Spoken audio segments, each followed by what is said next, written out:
Complete तो करने दीजिए। दुष्यंत जी आ रही हूँ, एक एक करके तानाशाही सामंतवादी सोच अपनी सत्ता के लिए ऐसा काम करे। मैं मानता हूं कि ये दुर्भाग्यपूर्ण है। अगर आज कोई भी व्यक्ति जेल में जाता है, अरविंद केजरीवाल कोई पहले मुजरिम नहीं है जो जेल में गए, और वो पहले मुजरिम नहीं है जिनको शुगर हुई है।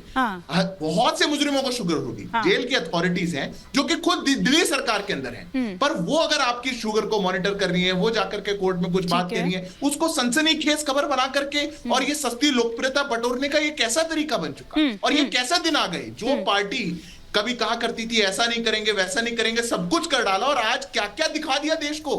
मतलब कभी कोई जेल मंत्री मसाज करवा रहा है, पॉइजन दिलवा रहे हैं आप उनको जेल के भीतर, और आज कोई यहाँ पे बैठा आम खा रहा है, कभी कोई कुछ और पॉइजन दिलवा रहे हैं आप जेल के भीतर। लेकिन दुष्यंत जी बताइए, खाने पर चर्चा हो रही है लेकिन राहुल गांधी की कहीं चर्चा नहीं हो रही है। तो दिल्ली की जनता को दे रहे थे भाई, शराब पिला पिला के 1 पे 4, ये किसको पिला रहे थे? पहले चरण के मतदान के बाद में इनको ऐसा झटका लगा है कि आलू पूरी पर आ गए, 440 वोल्ट का झटका लगा है कि ये भूल गए हैं। कहीं रात्रि को विश्राम कर रहे हैं, कहीं किसी से बात कर रहे हैं, सुबह सोचते हैं आलू पूरी, फिर सोचते हैं मैंगो, फलाना ढिमकाना। अभी तो भैया कई झटके और तैयार हैं। 26 तारीख को भी एक झटका लगना है। देखिए अरविंद केजरीवाल जी कोई साधारण व्यक्ति नहीं है। 10 सेकंड दीजिएगा। 2.5 करोड़ लोगों के द्वारा निर्वाचित राज्य के मुख्यमंत्री हैं। वो जब इंसुलिन 22 साल से ले रहे हैं तो उस पर बहस नहीं होनी चाहिए।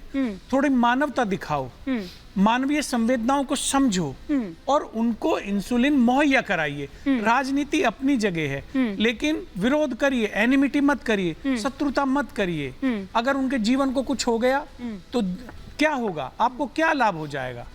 तो कृपया मैं तो ये हाथ जोड़ के निवेदन करना चाहता हूं भारतीय जनता पार्टी से और जेल अथॉरिटी से और सभी सरकारी एजेंसियों से कि कृपया ऐसा मत करिए। अरविंद केजरीवाल जी को दवाइयां दीजिए और उनके जीवन का रक्षा करिए, उनको इंसुलिन दीजिए। ठीक है, क्विक रिएक्शन दे दीजिए सिद्धार्थ जी, फिर मैं ममता जी का रुख करूंगी। मैं बिल्कुल क्विक दे रहा हूं। अभी वो कह रहे थे कि अभी झटके लगेंगे और बहुत ज्यादा। हिमानी जी, आज रांची में इंडी की अलायंस की जो ये रैली हो रही थी, इतने दिन से हम कांग्रेस का वो प्रचार सुन रहे थे ना, हाथ बदलेगा हालात।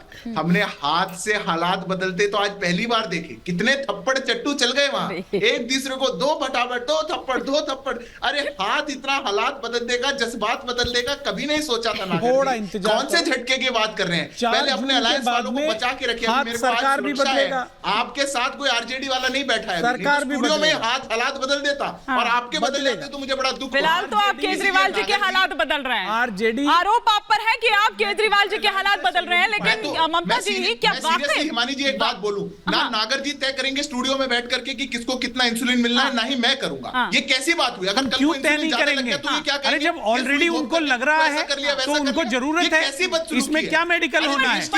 अगर राम मनोहर लोहिया के जो भी एक्सपर्ट हैं वो ये बात कह रहे हैं तो वो गलत कह रहे हैं भाई।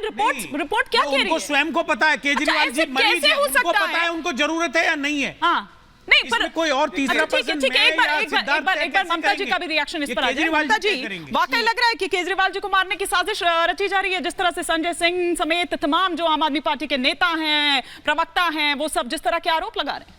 हिमानी जी धन्यवाद। मैं ऐसा मानती हूं कि किसी भी इंसान को भगवान से ज्यादा अपने कर्मों से डरना चाहिए, क्योंकि हमारे जो आराध्य है ना सनातन हिंदू धर्म में, वो तो दया करके लोगों को माफ कर देते हैं, पापियों को, गलत कर्म करने वालों को, लेकिन वो कहते हैं ना कि कर्म पीछा नहीं छोड़ते। कर्म से डरना चाहिए, क्योंकि जो बोओगे वो काटना पड़ेगा। तो इस वक्त आम आदमी पार्टी की हालत यह है कि भ्रष्टाचार रूपी इनका गंदा कर्म, उसके ऊपर भ्रष्टाचार को छुपाने के लिए झूठ बोल करके बाहर निकलने के लिए जो ये कर्म कर रहे हैं, वही इनके लिए मुसीबत बनने वाले हैं। देखिए, 2-3 चीजें मैं आपको जरूरी बता देना चाहती हूं। सबसे जो पहली महत्वपूर्ण बात है, अरविंद केजरीवाल ये बात बहुत अच्छी तरीके से जानते हैं कि कानूनी तौर पर अब उनको बेल मिलना असंभव है। आदरणीय हाईकोर्ट का जजमेंट मुझे रिपीट करने की आवश्यकता नहीं है। अब क्या करेंगे, कैसे बाहर आएंगे, क्योंकि बाहर तो आना है ये इन प्रकार तो मेडिकल बेल के लिए और मेडिकल बेल पर बाहर आने के लिए ये पूरा प्रपंच रचा जा रहा है। अपनी जान खतरे में डाल, मैं आ रही हूं, उस पर आ रही हूं। दूसरी बात देखिए, तिहाड़ जेल का प्रशासन, आतिशी और सौरभ भारद्वाज जो प्रेस कॉन्फ्रेंस मंत्री हैं आम आदमी पार्टी के आजकल, उन्होंने ये रट लगाई हुई है। अरे भाई ये तो समझ लीजिए कि तिहाड़ जेल किसके पास है? उन्हीं के पास। दिल्ली के जो खुद को मालिक बुलाते हैं वही तिहाड़ के मालिक भी हैं, अरविंद केजरीवाल। तिहाड़ जेल उन्हीं के पास है, तो भाई तिहाड़ जेल के अंदर आपको कौन मारेगा? उसके अलावा नहीं, अभी मेरा खत्म नहीं हुआ। अच्छा, तीसरी बात देखिए, अभी तिहाड़ प्रशासन ने दिल्ली एलजी को एक रिपोर्ट सौंपी है जिसमें यह बताया गया है कि अरविंद केजरीवाल ने गिरफ्तारी से पहले इंसुलिन लेना बंद कर दिया था।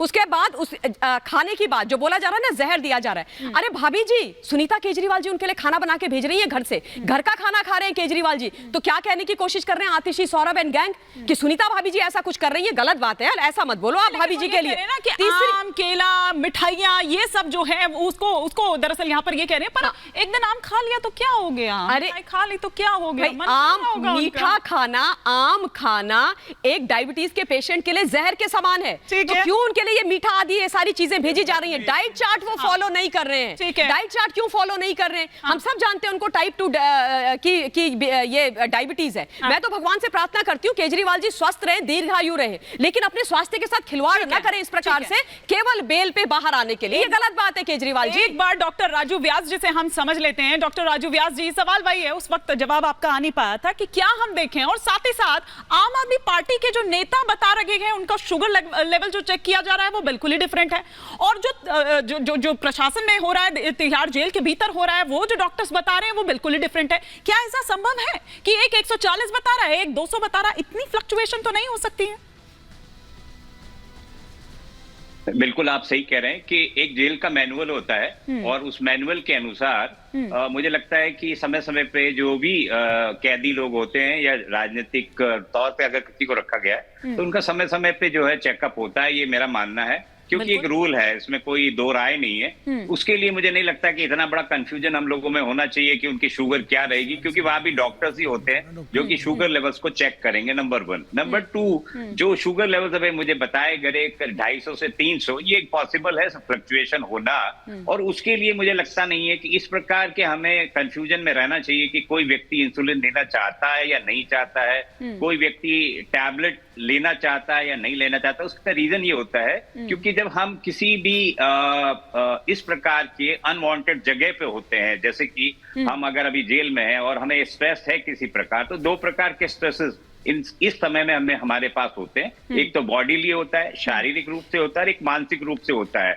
इन दोनों स्ट्रेसेस के कारण से क्या होता है, बॉडी में जो है 2 प्रकार के बैड हार्मोन जो है हमारे रिलीज होते हैं। एक होता है ग्लूकोकॉर्टिकॉइड और दूसरा होता है हमारा कॉर्टिसोल। ये दोनों ही कारणों से जो है जो व्यक्ति डायबिटिक्स होते हैं उन डायबिटिक्स में ब्लड शुगर लेवल्स काफी फ्लक्चुएट करते हैं। तो जो हम लोग प्रैक्टिस करते हैं, हम लोग प्रैक्टिस इस प्रकार से करते हैं कि जो व्यक्ति ओरल हाइपोग्लाइसेमिक एजेंट या जो लोग दवाइयों पे होते हैं, गोलियों पे होते हैं, उनको हम क्या करते हैं, normally depending upon their sugar levels हम लोग उन पेशेंट्स को जो है इंसुलिन पे ले आते हैं। इंसुलिन पे इसलिए ले आते हैं, इंसुलिन देने से ब्लड शुगर्स का जो फ्लक्चुएशन, या इन पेशेंट को सबसे ज्यादा खतरा क्या होता है, इन लोगों को सबसे ज्यादा खतरा ये होता है कि इनकी शुगर लेवल्स कम ना हो जाए, क्योंकि हाइपोग्लाइसीमिया जो टर्म हम यूज करते हैं